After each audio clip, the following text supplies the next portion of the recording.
Isang mapagpalang araw po sa ating lahat. Magandang hapon po. Mayroon naman po tayo ngayong panibagong gagawin. Realme C11 2021. Medyo gasgasin lang po ang kanyang back cover pero napakakinis pa po ng kanyang LCD. Wala pa pong kabasag-basag. Ang naging problema lang po dito mga katiknoy, ayaw niya po talaga mag-charge. So gagawin po natin to ng paraan. Panoorin niyo po ang video.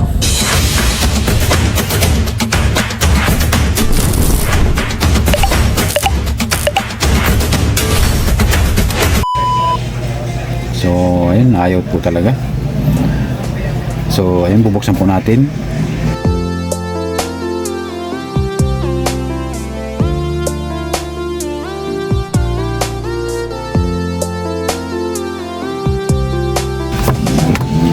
So, buksan muna natin to.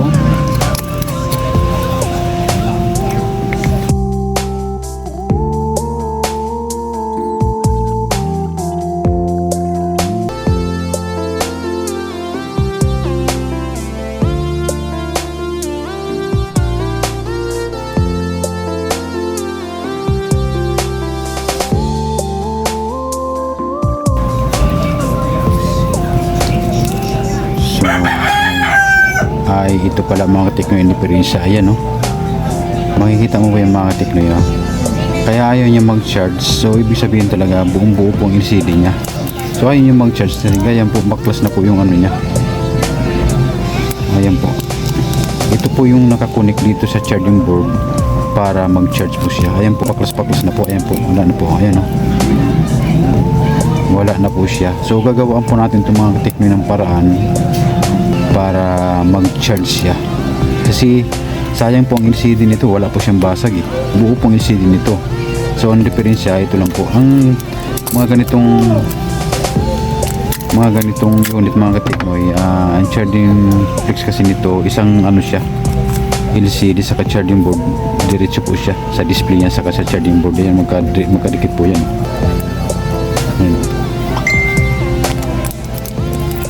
Ayan po ang diferensya niyan. So dito okay po siya.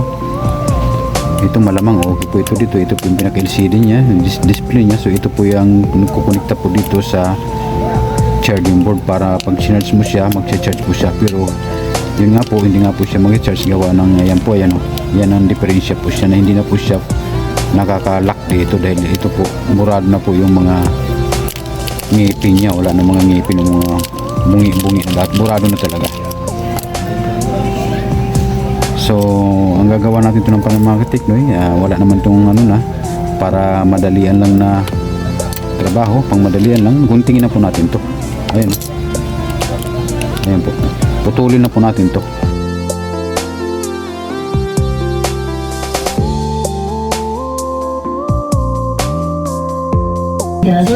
So ayun ang mga katiknoy, maraming gusto po sa paggagawa ko dito, maingay. So natanggal na po natin to dito, pinutulan na po natin dahil wala naman pakinabang yun eh.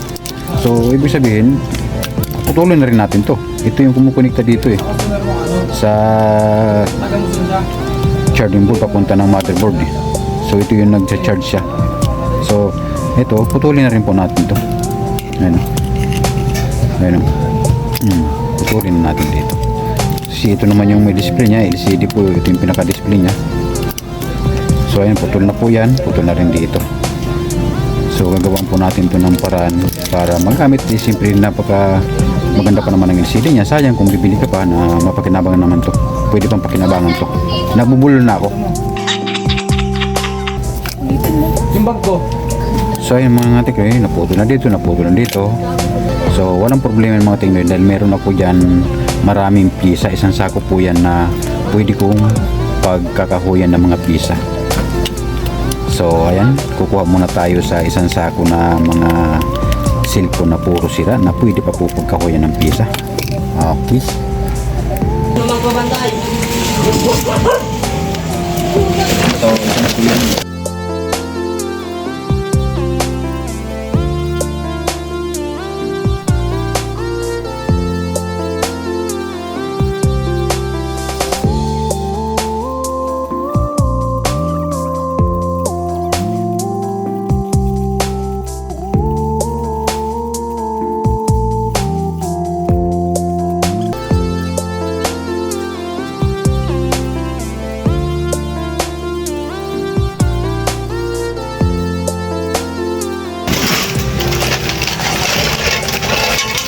ito.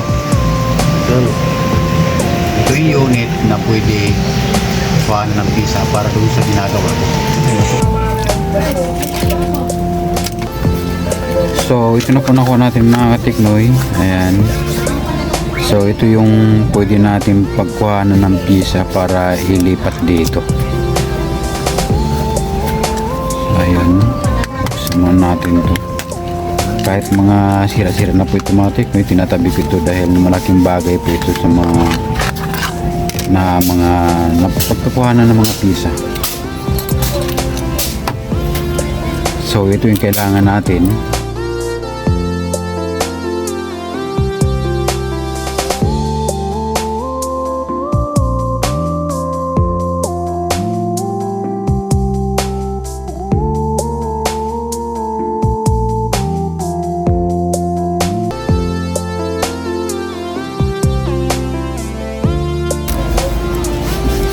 Dito po siya.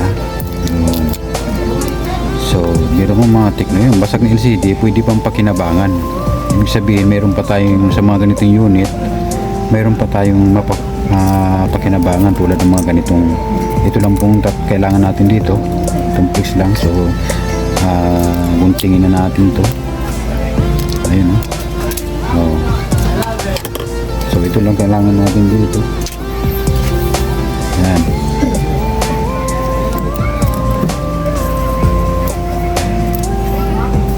Inisin na natin to. Pwede natin itong gupitin na. Tigas ah. So ayun.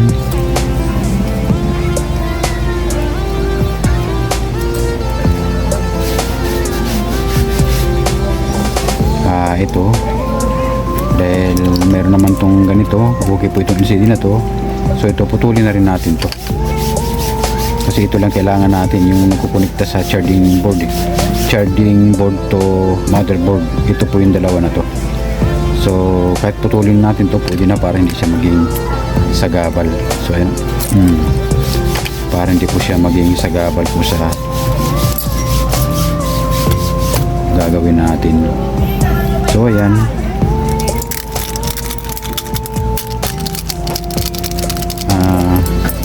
hindi po tayo dito mga katikoy lang mamagaling. Ang ina-upload ko po dito ay based lang po sa mga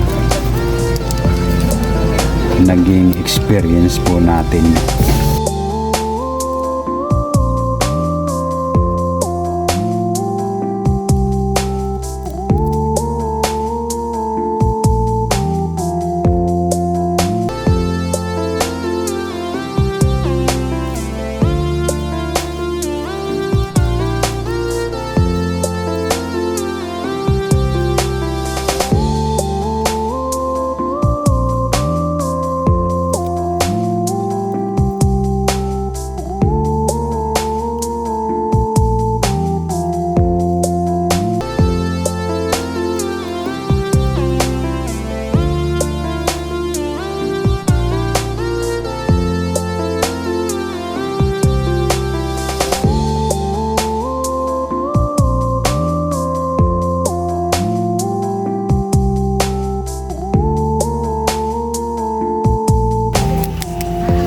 Nag-charge na po. So ibig sabihin mga tiknoy, ayan, nakita po natin buong buo po LCD nya. So yun lang po talaga naging sira nya, yung dito sa yung nagkukunikta dito na flex pop sa motherboard ay sa charging board dito po. Yun po kasi mga bungi-bungi na, hindi na po siya nagkukunik, kaya hindi po siya nag-charge. So ayun mga tiknoy, buti na gawan pa natin ng paraan to. Ibig sabihin ng LCD napakinabangan pa po natin.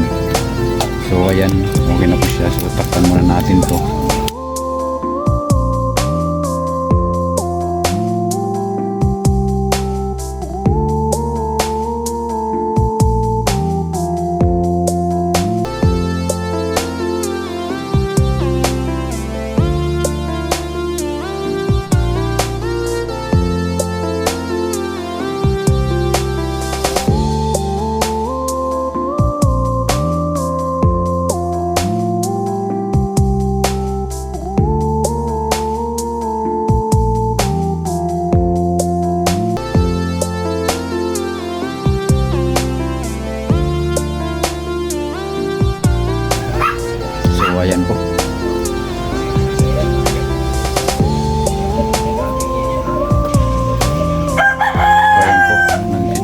siya. Ayan. So, ito yung takip niya.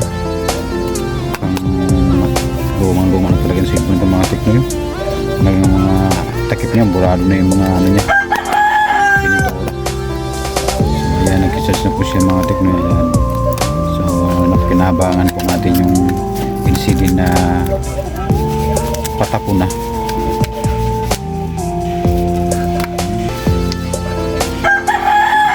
So, malaking bagay po talaga mga Tecno yung mayroon tayong mga pisa na naitatabi lang dyan. Kahit nasabihin natin mga barag-barag na. Dahil siyempre napagkakahuyan po. Hingi naman ang manok nito. Napagkakahuyan po natin ng pisa yan.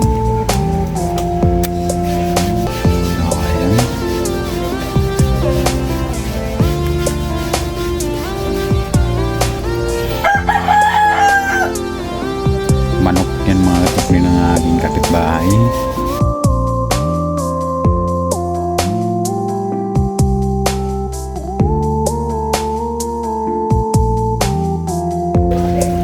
So ayan, nabuhay na po.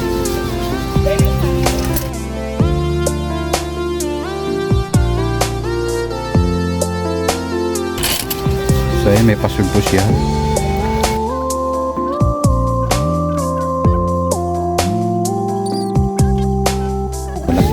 So yung mga Tecno ay nag-charge na po siya. So ayan na po, nag-charge niya. So ayan, okay na po siya. Ulitin po natin. Ayan po, nag-charge na.